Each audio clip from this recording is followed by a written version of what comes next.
जय हिंद दोस्तों, A1 advance classes के एक और नए वीडियो में आप सभी का स्वागत है। जैसा कि हम लोग पिछले वीडियो में जैव प्रक्रम के कुछ पार्ट्स के बारे में देखा, जिसमें पोषण, पोषण के प्रकार, पोषण की आवश्यकता, साथ ही साथ हम लोग लाल ग्रंथियों के बारे में देखा, जीभ के बारे में देखा, दांतों के बारे में देखा, दांत कितने प्रकार के होते हैं, दंत सूत्र के बारे में देखा। और इस वीडियो में आइए हम देखते हैं पाचन की संपूर्ण प्रक्रिया को, पूरी प्रक्रिया को समझेंगे एक एक स्टेप बाय स्टेप। और बहुत ही पावरफुल वीडियो होने वाली है दोस्तों, तो तैयार रहिए, पूरी पेन और कॉपी लेकर के बैठ जाइए, क्योंकि ये जो वीडियो है बहुत ही पावरफुल होगा पाचन के अंतर्गत अगर हम देखें तो। और इस वीडियो को जरा सा भी स्किप मत कीजिएगा, कंटिन्यू बने रहिए हमारे साथ। तो हम स्टार्ट करते हैं इस वीडियो को। सबसे पहले हम बात करते हैं पाचन की। तो पाचन का परिभाषा जान लेते हैं, फिर इसके बाद हम इसके बारे में आगे देखते हैं। तो दोस्तों पाचन का परिभाषा बहुत ही छोटा है, बहुत ही इसी तरीके से याद हो जाएगा। जो हम भोजन ग्रहण करते हैं वो कैसे होते हैं, जटिल और ठोस होते हैं। ठीक है, तो हम कह सकते हैं ठोस एवं जटिल भोज्य पदार्थों को सरल एवं घुलनशील पदार्थों में बदलने की क्रिया को ही हम पाचन कहते हैं। ठीक है, ठोस एवं जटिल भोज्य पदार्थों को सरल एवं घुलनशील पदार्थों में बदलने की प्रोसेस जो होती है, प्रक्रिया जो होती है, उसी को हम पाचन कहते हैं। पाचन जो होता है दोस्तों 5 चरणों में संपन्न होता है हमारा। पहला जो होता है वो होता है अंतर्ग्रहण। अंतर्ग्रहण दोस्तों, अंतर्ग्रहण का मतलब होता है अंदर लेना। हम हाथ द्वारा क्या करते हैं, भोजन को उठाते हैं और मुख तक पहुंचाते हैं, मुख में पहुंचाते हैं। अब मुख में पहुंचाना ही क्या हो गया, अंतर्ग्रहण हो गया। अंतर मतलब होता है अंदर और ग्रहण मतलब होता है लेना, है ना, यानी मुख के अंदर भोजन ले लेते हैं। अब इसके बाद क्या होता है दोस्तों, तो इसके बाद होता है पाचन। दूसरा स्टेप हमारा है पाचन। अंतर्ग्रहण के बाद भोजन का होता है पाचन। हमारे पाचक अंगों द्वारा, पाचक अंग कौन कौन से हैं ये तो पता है ना, सभी है पाचक अंग। ये हमारे दांत, जीभ, लाल ग्रंथियां, और उसके बाद आमाशय, है ना, यकृत और छोटी आंत, ये सभी मिल करके क्या करते हैं, पाचन का काम करते हैं, है ना। अब इसके बाद होता है हमारा पाचन। अब दोस्तों पाचन हो गया, अब इसके बाद क्या होता है, तीसरा स्टेप जो हमारा है वो होता है अवशोषण। अवशोषण क्या होता है, तो दोस्तों जो पाचन जब हो जाता है, यानी जब ये घुलनशील पदार्थों में बदल जाते हैं, तब उसके बाद क्या होता है, इस भोज्य पदार्थों में से जो पोषक तत्व होते हैं। अब पोषक तत्व क्या होता है, पिछले वीडियो में हमने बताया था। अब पोषक तत्वों का क्या होता है, हमारे अवशेषी अंगों द्वारा अवशोषण होता है। अवशोषण करके ये ब्लड में भेज देते हैं, रुधिर में भेज देते हैं। अब इसके बाद चौथा स्टेप जो हमारा होता है दोस्तों, वो होता है स्वांगीकरण का। स्वांगीकरण, स्वांगीकरण का मतलब होता है जब भोज्य पदार्थ ब्लड के माध्यम से कोशिकाओं तक पहुंचते हैं, तो कोशिकाएं उनसे क्या ऊर्जा प्राप्त करती हैं। ऊर्जा प्राप्त करने की जो प्रोसेस होती है वही कहलाती है स्वांगीकरण। और पांचवा जो दोस्तों स्टेप होता है हमारा, वो होता है बहिक्षेपण। बहिक्षेपण, बहिक्षेपण का मतलब होता है इन समस्त जैविक क्रियाओं के बाद जो अपशिष्ट पदार्थ बचते हैं या बनते हैं, उन सभी को बाहर निकालने की क्रिया को ही हम क्या कहते हैं, बहिक्षेपण कहते हैं। तो ये दोस्तों समझ में आ गया, 5 चरणों में हमारी पाचन क्या होती है, संपन्न होती है। पहला हो गया अंतर्ग्रहण, यानी भोजन को अंदर लेना। दूसरा हो गया पाचन, यानी उन सभी जटिल भोज्य पदार्थों को सरल या घुलनशील पदार्थों में बदला जाता है, ये प्रोसेस कहलाती है पाचन। और तीसरा स्टेप हमारा होता है दोस्तों अवशोषण। अवशोषण यानी उन भोज्य पदार्थों में से पोषक तत्वों को अवशोषित कर ली जाती है अवशेषी अंगों द्वारा। और चौथा स्टेप हमारा होता है स्वांगीकरण। स्वांगीकरण, उसके बाद हमारा पांचवा स्टेप है बहिक्षेपण। तो ये 5 चरणों में हमारी पाचन संपन्न होती है। अब ये कैसे प्रोसेस होते हैं इनके बारे में हम लोग अभी देख रहे हैं। तो दोस्तों लाल ग्रंथियों के बारे में, जीभ के बारे में, दांत के बारे में तो आप लोग पीछे देख लिए हैं। जो अगर नहीं देखे तो डिस्क्रिप्शन में इसका लिंक हम दे देंगे, आप लोग देख लीजिएगा। आगे हम बात करते हैं, ग्रसनी से स्टार्ट करते हैं। ग्रसनी दोस्तों हमारी जो होती है लगभग 12 सेंटीमीटर की होती है। इसमें पाचन होते नहीं है, इसमें क्रमानुकुंजन, वैसे ध्यान दीजिएगा, क्रमानुकुंजन जो गति होती है इसी के माध्यम से भोज्य पदार्थ जो होते हैं यानी भोजन जो होता है वो खिसक करके आगे की तरफ बढ़ता चला जाता है। ठीक है, ये हमारे संपूर्ण आहार नाल में होता है। वैसे अगर हम बात करें हमारे आहार नाल की लंबाई के बारे में, क्योंकि दोस्तों बहुत बार क्वेश्चन पूछा गया है हमारे आहार नाल की लंबाई कितनी होती है, तो हमारे आहार नाल की जो लंबाई होती है वह होती है 8 से 10 मीटर। जी हाँ दोस्तों, 8 से 10 मीटर। ठीक है, ये बहुत इंपॉर्टेंट है, कई बार पूछा गया है एग्जाम में, कंपटीशन में भी पूछा गया है कि मानव के आहार नाल की लंबाई कितनी होती है। ठीक है, तो 8 से 10 मीटर होती है, ये चीज याद रखना। फिर उसके बाद हम बात करते हैं ग्रसनी की। तो ग्रसनी की जो लंबाई होती है वो लगभग 12 सेंटीमीटर होती है और ग्रास नली की जो लंबाई होती है वो लगभग 25 सेंटीमीटर होती है, ये चीज याद रखना सभी को। अब हम बात करते हैं ग्रास नली की, सॉरी ग्रसनी की। तो ग्रसनी जो होती है आगे चल करके दो भागों में बढ़ जाती है, एक चली जाती है श्वास नली में जिसको हम श्वसन पढ़ेंगे तब उसको जानेंगे, और दूसरी हमारी आ जाती है आमाशय में।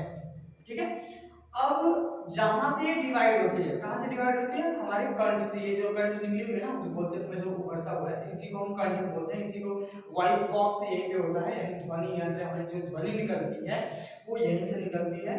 तो यहाँ पर एक वाल्व होता है, कई बार पूछा गया है क्वेश्चन में ये भी कि हमारे श्वसन मार्ग को यानी भोजन करते समय हमारे श्वसन मार्ग को कौन बंद करता है, तो दोस्तों एपिग्लोटिस वाल्व जो होता है वही बंद कर लेता है। ये एपिग्लोटिस वाल्व जो होता है हमारे श्वास मार्ग को बंद करता है, कब, जब हम भोजन कर रहे होते हैं तभी। गांव में देखे होंगे कभी कभी हमारे दादा दादी नाना नानी जो भी होते हैं हम या हमारे बड़े जो होते हैं, जब हम खाना हमारे साथ बैठते हैं खाना खाने, तो खाना खाते समय अगर हम बात करते हैं तो बोलते हैं खाना खाते समय बात नहीं करते हैं। वो इसका रीजन ये होता है वो कि अगर हम खाना खाते समय बात करेंगे तो ये जो श्वास मार्ग है यानी एपिग्लोटिस जो होता है श्वास मार्ग को बंद करता है, वो नहीं बंद करेगा, खुला रहेगा। और जब ये खुला रहेगा नली तो भोजन के जगह साथ साथ हमारे श्वास मार्ग में भी भोजन चला जाएगा, ग्रास नली में तो जाएगा ही जाएगा, लेकिन उसके साथ साथ श्वास मार्ग में भी चला जाएगा। और जब वही श्वास मार्ग में चला जाता है यानी श्वास नली में चला जाता है, तब क्या होता है, हमें जोर जोर से छींक आती है, खांसी आती है, और कभी कभी तो ऐसा हो जाता है हमारे नाक से भी चावल, अगर चावल खा रहे हो या भोजन के कण हमारे नाक से भी निकल जाते हैं, बहुत तेज खांसी आती है ना। ऐसा अनुभव किए होंगे, हम सभी अनुभव किए रहते हैं, ऐसा बहुत सभी के साथ होता रहता है ना कभी कभी। तो अगला हम बात करते हैं ग्रास नली की। ग्रास नली की लंबाई के बारे में हमने अभी बताया। अब ये ग्रास नली जहां खुलती है, कहां खुलती है भाई, हमारे आमाशय में एक थैलीनुमा संरचना होती है जिसको हम कहते हैं स्टमक यानी आमाशय। अब ये आमाशय जो होता है दोस्तों एक थैलीनुमा संरचना होता है, यही बहुत ज्यादा तो कहते हैं हमारा पेट भर गया ना, तो ये भोजन को स्टोर कर लेता है 3 से 4 घंटे तक। एक बार अगर भरपेट आप भोजन कर लेना तो 3 से 4 घंटे तक आपको भूख नहीं लगने वाली। उसका रीजन यही है क्योंकि 3 से 4 घंटे इतना भोजन ये स्टोर कर लेता है। ठीक है, इसमें होती हैं जठर ग्रंथियां, इसकी दीवारों पर ना जठर ग्रंथियां होती हैं। ये जठर ग्रंथियां क्या करती हैं, जठर रस स्रावित करती हैं, जिसमें एक महत्वपूर्ण होता है HCl हाइड्रोक्लोरिक अम्ल, बहुत खतरनाक है दोस्तों। ये सोचो हमारे स्किन पर अगर पड़ जाए ना हमारी स्किन जलने लगती है, लेकिन हमारे पेट में नहीं जलता, क्यों, क्योंकि वहां पे म्यूकस होता है, म्यूकस की यहाँ श्लेष्म और म्यूकस जो होते हैं ना वो होते हैं, उनकी परत होती है, इसलिए हमारी आमाशय को कोई नुकसान नहीं पहुंचा पाता। नहीं तो सोच लो इतना खतरनाक होता है, एसिड होता है, ये हमारे पूरे सिस्टम को ही जला देगा, है ना। अब HCl क्या करता है, कभी कभी पूछा जाता है, तो ये हमारे भोजन को अम्लीय बनाता है और साथ ही साथ जो भोजन में कोई बैक्टीरिया कोई जीवाणु आता है तो उसको मारने का काम करता है। कभी कभी आप देखे होंगे जब वोमिटिंग होती है ना, जब भोजन कर लिए होते हैं ज्यादा या फिर वैसे ही वोमिटिंग जब आती है तो उसका जो स्वाद होता है खट्टा होता है ना, हमारे दांत खराब होने लगते हैं, तो उसका रीजन यही होता है क्योंकि उसमें HCl होता है ना। HCl की वजह से वो खट्टा लगता है, हमारे दांत खराब हो जाते हैं ना, फिर हमसे कोई कोई कुछ पूछा नहीं जाता है। अब हम बात करते हैं आगे के हम प्रोसेस के बारे में बात करते हैं। अगला जो हमारा भाग है दोस्तों लिवर यानी यकृत बहुत इंपॉर्टेंट चीज है।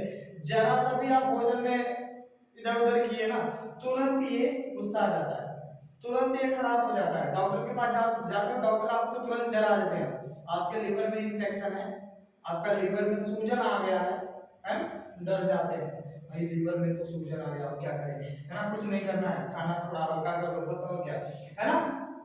तो इसमें क्या होता है, ये जो हम भोजन ग्रहण करते हैं ना, उसके जो विषाक्त पदार्थ होता है ये उसको अवशोषित कर लेता है। कभी कभी आप देखोगे ना, जब किसी को जहर देकर के मारा जाता है, यानी खाने में से जहर देकर मारा जाता है, तो उसके लीवर की जांच की जाती है, और इसी लीवर की जांच से पता चल जाता है कि इसको भोजन में जहर दिया गया था। तो लीवर जो होता है हमारे सभी भोज्य पदार्थों से दूषित जो होते हैं, या हम कह सकते हैं विषाक्त पदार्थ जो होते हैं, उसको अवशोषित कर लेता है, इसलिए बहुत जल्दी इन्फेक्शन इसमें आ जाता है, बहुत जल्दी खराब हो जाता है ना। और लेकिन इसकी वजन की बात करते हैं ना, तो दोस्तों इसकी वजन होती है 1.5 किलो, लगभग 1.5 केजी। हमारे शरीर की सबसे बड़ी जो ग्रंथि होती है वो यकृत ही होती है। इसके बाद दूसरा नंबर जो होता है वो होता है अग्न्याशय की, अब इसके बारे में भी बाद में बात करेंगे। तो यकृत जो होता है सबसे बड़ी ग्रंथि होती है, जिसका वजन होता है 1.5 किलोग्राम। ठीक है, ये चॉकलेटी कलर का होता है, हम कह सकते हैं भूरा भूरे कलर का, है ना, जिसको हम कलेजी कहते हैं, गांव में लोग कलेजी कहते हैं। अच्छा चलिए, तो ये इसका जो कार्य होता है ना, ये बहुत इंपॉर्टेंट काम करता है ना। एक तो हमारे शरीर में जब अमोनिया की मात्रा बहुत ज्यादा बढ़ जाती है, तो क्या करता है, उसको यूरिया में बदल देता है, और फिर वो ब्लड के माध्यम से हमारे वृक्क में चला जाता है, और वो उसे छान करके मूत्राशय में भेज देता है, और फिर वो बाहर निकाल दी जाती है ना। तो ये बहुत ही इंपॉर्टेंट हमारे पार्ट्स है बॉडी का।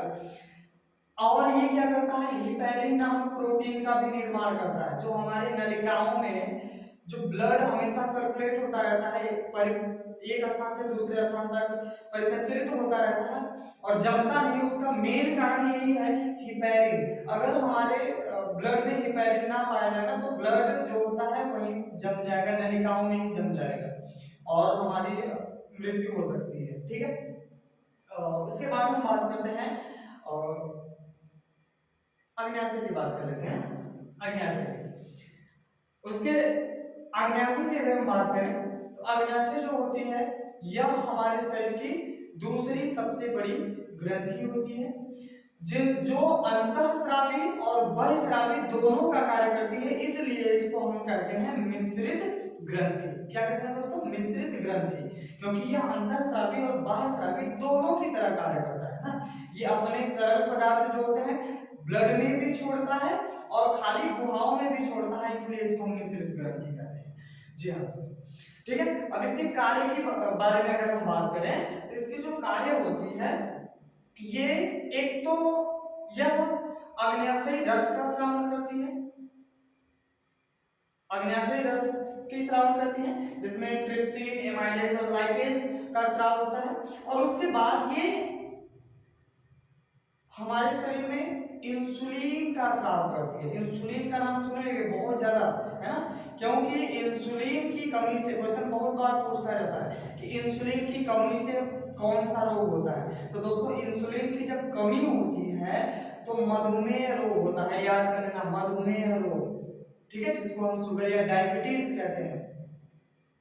ठीक है, और दूसरी और होती है ग्लूकेगॉन। ग्लूकेगॉन का भी श्रावणी यही करती है। ग्लूकेगॉन क्या करता है, यह इंसुलिन के प्रभाव को कम करता है।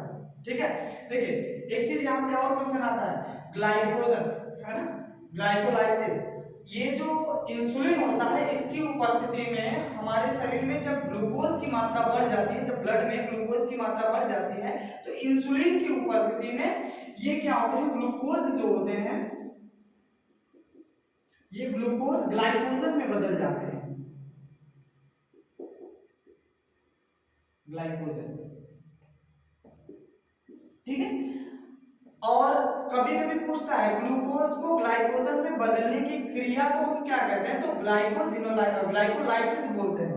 क्या बोलते हैं, ग्लाइकोलाइसिस।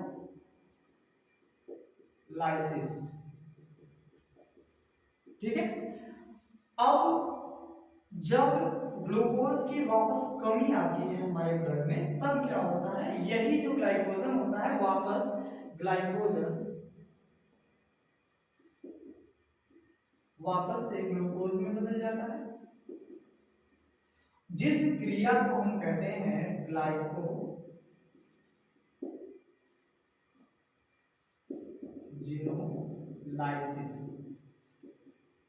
ठीक है, ये दोनों चीज याद रखना, ग्लाइकोलाइसिस और ग्लाइकोजिनोलाइसिस बहुत इंपॉर्टेंट है। कई बार कंपटीशन में भी पूछा गया है, खासकर कंपटीशन में ज्यादा पूछा जाता है क्योंकि 10 के वैसे तो इतना नहीं पूछेगा, कंपटीशन में कई बार पूछा गया, तो इसको याद रख लीजिएगा।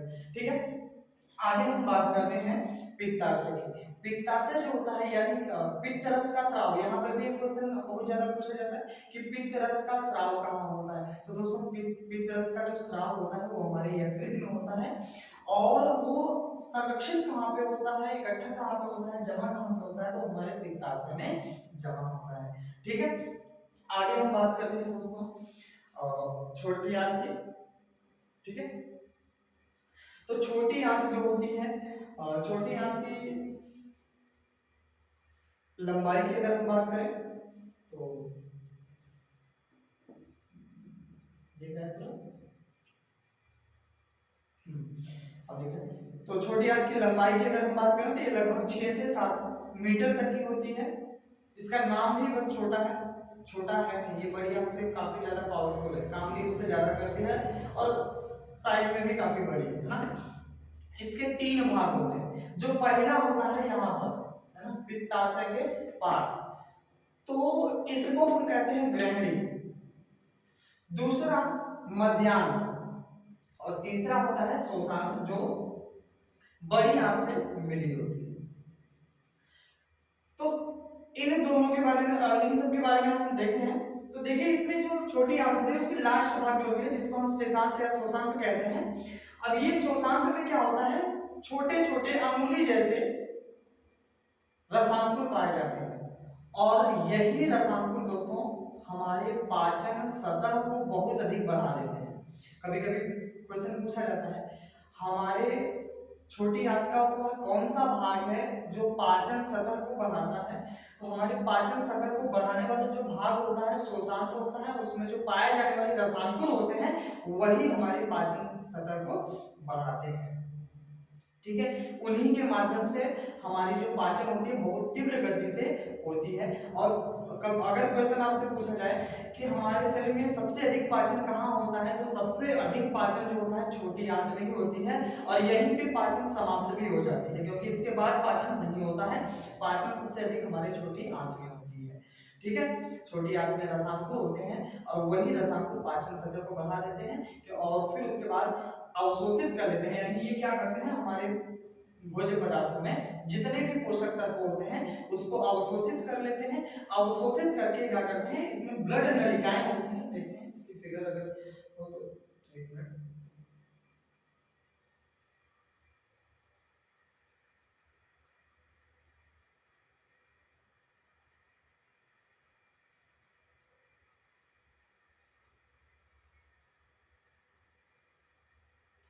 ठीक है, तो ये क्या करते हैं, हमारी पाचन तंत्र को बढ़ा करके और पाचन को और तीव्र कर देते हैं।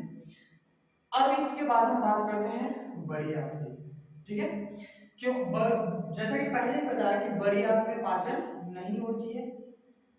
ये करता क्या है, सिर्फ और सिर्फ जो अपशिष्ट पदार्थ होते हैं या बचे हुए भोजन होते हैं उन भोजन में से जल को अवशोषित कर लेता है और अपशिष्ट पदार्थ जो होते हैं उसको बाहर निकालने का कार्य करता है। तो दोस्तों ये जो हमारा दिख रहा है, ये जो भाग है इसी को कहते हैं सीकम, जहां पर छोटी आंत और बड़ी आंत आपस में जुड़े होते हैं उस भाग को हम कहते हैं सीकम।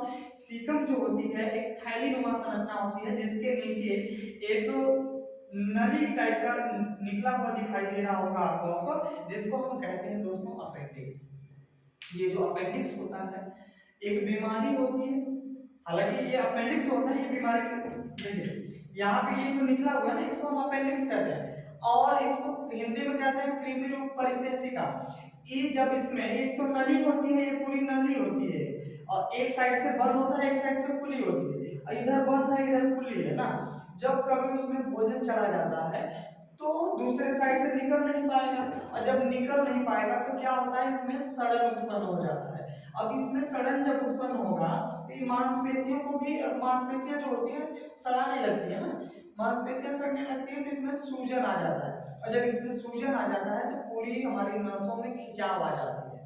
क्योंकि ये दाहिने साइड होता है इसीलिए हमारे दाहिने साइड की पूरी ये जो पार्ट होते हैं उसमें खिंचाव आ जाता है। तो आप देखेंगे जो अपेंडिक्स के पेशेंट होते हैं उनको अपना दाहिना पैर को उठाने में बहुत ज्यादा दिक्कत होगा, क्योंकि बायां पैर तो उठा सकते हैं, उधर तो है नहीं, ये दाहिना पैर में ज्यादा खिंचाव आ जाता है और इसीलिए उनको दाहिना पैर उठाने में बड़ा दिक्कत होता है ना। तो इसको क्या करते हैं, ऑपरेशन करते हैं, इसका मात्र एक ही इलाज है ऑपरेशन। ऑपरेशन से उसको काट के निकाल देते हैं, उसमें से जो अपशिष्ट होते हैं या खराब पदार्थ होते हैं उसको निकाल दिया जाता है। तो इसका मात्र एक ही इलाज होता है, ऑपरेशन। अब इसके बाद बात करते हैं ये जो सीकम होता है, सीकम की बात जो होती है हमारे बड़े हाथ के पार्ट्स है ना, ये क्या करते हैं, इसके बाद ये जो नीचे वाला भाग दिख रहा है बाएं साइड का ये वाला भाग, इसको हम रेक्टम कहते हैं और इसको हम कहते हैं एनस, ठीक है। यानी जो अवशिष्ट पदार्थ होते हैं वो मल गुदद्वार द्वारा बाहर निकाल दिए जाते हैं। तो ये तो थी हमारे पाचन, जो कि उम्मीद है आप सभी को समझ में आया होगा। अगर दोस्तों समझ में आया है तो हमारी चैनल को सब्सक्राइब कीजिएगा, वीडियो को लाइक कीजिएगा, कमेंट कीजिएगा। अगर किसी भी प्रकार का डाउट्स है तो उसको पूछिएगा कमेंट में आकर के, क्योंकि इससे हमें भी पता चलेगा कि भाई क्या प्रॉब्लम है क्या नहीं प्रॉब्लम है। उसको भी हम लोग प्रयास करेंगे कि आप लोगों के डाउट्स को क्लियर की जाए।